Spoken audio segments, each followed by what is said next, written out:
Hello guys. एक और video बनाने का एक मुझे इंटेंशंस हुई अभी अभी। तो आप सब में से मुझे काफ़ी लोग पूछते हैं वेदर इट्स नेक्स्ट और whether it's ex coming back to me. So I just thought कि मुझे इस टॉपिक पे भी एक वीडियो बनानी चाहिए, एक अपलोड करनी चाहिए। कि बहुत से लोग ऐसा सोचते हैं कि हो सकता है कि जो नेक्स्ट आ रहा है वो मेरे लिए बेहतर ना हो, या एक्स जो है वो आपके माइंड से जा ही नहीं रहा। ठीक है। So let's see what are your intentions, what you are expecting कि आपके लिए आपकी लाइफ में एक्स है या नेक्स्ट है। ठीक है। चलें स्टार्ट करते हैं हमारी रीडिंग्स कि आप क्या एक्सपेक्ट कर रहे हो। ठीक है। जो पर्सन आपको छोड़ के चले गए उसके बारे में आप क्या एक्सपेक्ट कर रहे हो। या तो आप एक्सपेक्ट कर रहे हो नेक्स्ट, या आप वाकई में जो एक्स हैं आप उनकी इन्फ्लुएंस से निकल ही नहीं पा रहे। ठीक है। Let's see what you are expecting, whether it's next or your ex. What are you expecting, what are you expecting, it's next or ex. चलिए, what are you expecting about your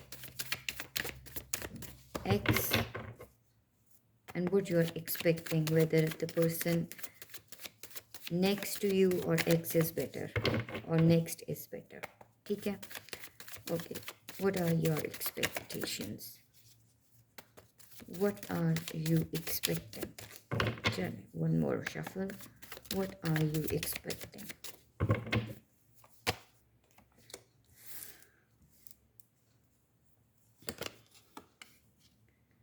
देखें, अब जो आपको छोड़ के चला गया है उसके साथ आपने बहुत अच्छा टाइम गुजारा है। ठीक है। You were so happy with your x. ठीक है। आप उस पर डोमिनेंट भी थे, आप जो कहते थे वो आपकी बात मानते थे। ठीक है। आपने सोचा ऐसा कि ठीक है, दिस इज़ द पर्सन जो आपको छोड़ के चले गए हैं, वही आपका सब कुछ है, वही आपके लिए हैं जो आपको लेके हमेशा के लिए अपने साथ चलेंगे। लेकिन कहीं ना कहीं मुझे ऐसे लग रहा है जो आपको छोड़ के चले गए उनका बिहेवियर बहुत केयरलेस था, या तो वो बहुत ज़्यादा इमेच्योर थे। ठीक है। उनको फ्यूचर की कोई परवाह नहीं थी। ठीक है। उनको ये चीज़ नहीं, उन्होंने सोचा कि अगर वो आपके साथ चलेंगे तो आपकी एक्सपेक्टेशंस ये हैं कि आप तो प्लान करके बैठे हुए हो फ्यूचर अपना उनके साथ। ठीक है। आप सोच रहे हो ये कि यार ये बंदा like this is the one, मैंने इसके साथ ही हमेशा चलना है। लेकिन उनका बिहेवियर कुछ ऐसा चाइल्डिश था, कुछ ऐसी इमेच्योरिटीज़ थी जिससे कि आपको वो लग रहा था कि कोई डिसीजन ही नहीं ले पाएंगे। आपने उनको बहुत समझाया आपने कि नहीं, आप उनको अपने साथ लेके चलना चाहते हो, सारी उम्र आप उनके साथ बिताना चाहते हो। ठीक है। कभी कभी उनकी चाइल्डिश हरकतें आपको बहुत ज़्यादा इम्प्रेस करती थी। ठीक है। आपने उनके लिए बहुत स्टैंड लिया होगा, अपने एक्स के लिए तो बहुत स्टैंड लिया होगा आपने। ठीक है। कभी ना कभी, कभी लड़ाई हो, कभी झगड़ा हो, लेकिन आपने उनको माफ़ किया सिर्फ इसी चीज़ पे कि ओके फ़ाइन, टाइम जो है वो आएगा। ठीक है। देन उसके बाद जब वो छोड़ के चले गए ना आपको, तो आप बहुत ज़्यादा डिप्रेस हो गए, आप बहुत ज़्यादा सोचों में पड़ गए कि क्या करना चाहिए, क्या हो रहा है ये सब कुछ। जो चीज़ें आपने प्लान की थी, न्यू बिगनिंग्स आपने प्लान की थी, लेकिन उसमें हर्डल्स आने लगे, उसमें प्रॉब्लम्स क्रिएट होने लगी आपके एक्स को लेके। ठीक है। फिर आपने सोचा आपके पास शायद और भी अपॉर्चुनिटीज़ आने लग गई, आपको और तरफ से ऑफ़र्स आने लग गई, कुछ लोग आपको और ऑफ़र करने लगे, फ्रेंडशिप की ऑफ़र, प्यार की ऑफ़र, किसी ने शायद आपसे कन्फेस किया हो कि वो आपसे प्यार करते हैं। ठीक है। तो आपके पास बहुत सी अपॉर्चुनिटीज़ भी आई इस चीज़ को लेकर, लेकिन आपकी सोच में क्या था, आप क्या एक्सपेक्ट कर रहे थे। क्या आपने कभी एक्सपेक्ट किया था ये चीज़ कि आप किसी और के साथ रहोगे। देखो, आर्ग्यूमेंट्स बढ़ती रहीं। ठीक है। आपने हो सकता है उनसे लड़ाई झगड़ा भी किया। आपके माइंड में जब और कोई इंसान, किसी ने आपको ऑफ़र किया, तो आपने ये रिलेशनशिप अपने एक्स के साथ जो है उनको बताया नहीं, लेकिन आपने उनको लॉजिकली समझाने की कोशिश की। ठीक है। इसी चक्कर में मुझे ऐसा लगा कि किसी और शख्स की एंट्री हो गई आपकी लाइफ में। ठीक है। अब एक्स को तो आपने सोचा कि यार मैं इस चीज़ को लेके कितनी देर मैं इस चीज़ को लेके प्रोलॉन्ग करूँगी। जो बंदा इतना इमेच्योर है, आपकी सोचों में इजाफा होने लग गया बहुत ज़्यादा। आप सोचने पे मजबूर हो गए कि यार ये पर्सन नहीं है अगर, और वो जो दूसरा पर्सन मेरी लाइफ में आ रहा है वो मुझे कितना फोकसली मुझे इस ट्रॉमा से निकालने की कोशिश कर रहा है, मतलब मुझे खुश रहने के लिए वो मौके दे रहा है। ठीक है, आप इन सब चीज़ों को लेके बहुत ज़्यादा सोच में पड़ गए हो, बहुत सोच में हो। देन उसके बाद क्या हुआ कि फाइनली वो बंदा जो है आपकी लाइफ में आ गया। अब आपकी लाइफ में हो सकता है कि आप अपने एक्स का इन्फ्लुएंस जो है ना वो अपने दिमाग से निकाल ही नहीं पा रहे हो। जैसा उसका बिहेवियर था आपके एक्स का, आप उसके इन्फ्लुएंस से नहीं निकल पा रहे, क्योंकि आपने बहुत अच्छा टाइम गुजारा है उनके साथ। हर चीज़ शेयर की, उठना बैठना खाना पीना आपने अपना, आप उस बंदे के हवाले कर दिया, लेकिन आपको ये पता नहीं था कि वो आपको छोड़ के चला जाएगा। आप उसके इन्फ्लुएंस से अभी तक नहीं निकल पा रहे हो। सोचे हैं, बहुत सोच रहे हो, बहुत ज़्यादा सोच रहे हो, और इसी चीज़ को लेके आप बहुत डिसहार्ट हो, क्योंकि आप अपने एक्स को भूल ही नहीं पा रहे। आप चाह रहे हो कि वो वापस आए आपकी लाइफ में, लेकिन अब जो एग्जिस्टिंग बंदा है, ठीक है, जो कि आपकी लाइफ में जिसकी एंट्री हो चुकी है, उसका उससे क्या आप एक्सपेक्ट कर रहे हो? वो चीज़ क्या है, आपकी एक्सपेक्टेशंस हैं क्या?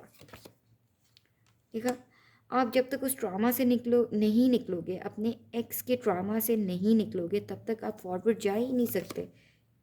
आपको सोते जागते उठते बैठते आप रोते हो उनके लिए। आपने तो बहुत कुछ किया उनके लिए, लेकिन उन्होंने आपको कहाँ बीच रास्ते में छोड़ के चले गए। आपने उस चीज़ पे भी सब्र किया, ऐसा नहीं है। आप बहुत रोए हो, आप बहुत डिस्टर्ब हो, आप स्टिल मुझे लगता है कि उस एक्स के इन्फ्लुएंस में हो, बहुत सोचते हो। आपने अपना दिल दिमाग लाइक एवरी इंटेंशंस आपने अपने एक्स के साथ शेयर कर ली।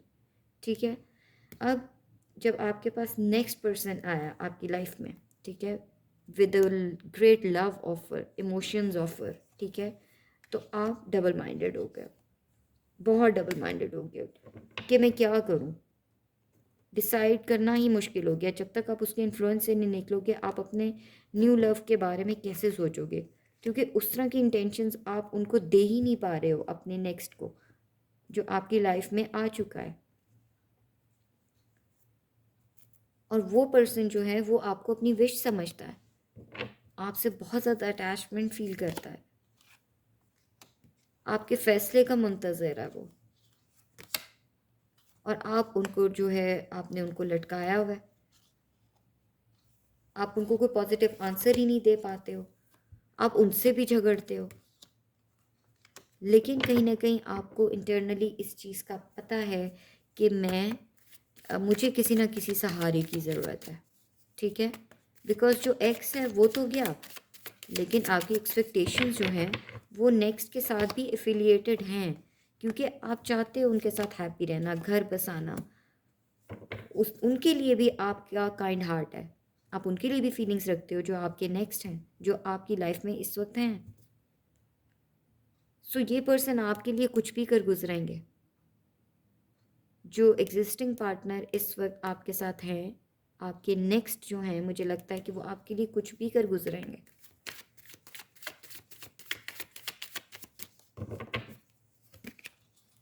अगेन वो आपके लिए बहुत कुछ करेंगे, आपको लव कमिटमेंट देंगे, आपसे शादी करेंगे, शायद आप ही के फैसले का वेट कर रहे हैं।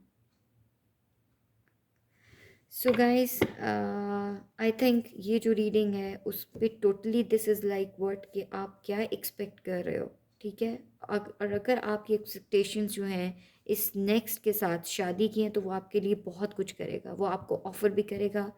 You will be a very happy married couple, I see over here. और वो आप ही के डिसीजन और आपके फैसले का वेट कर रहे हैं। सो गाइज, आई होप कि आपको ये रीडिंग्स पसंद आई होगी मेरी, और अगर रेजोनेट होती है तो kindly share your views. I am looking forward for your views. Thank you so much.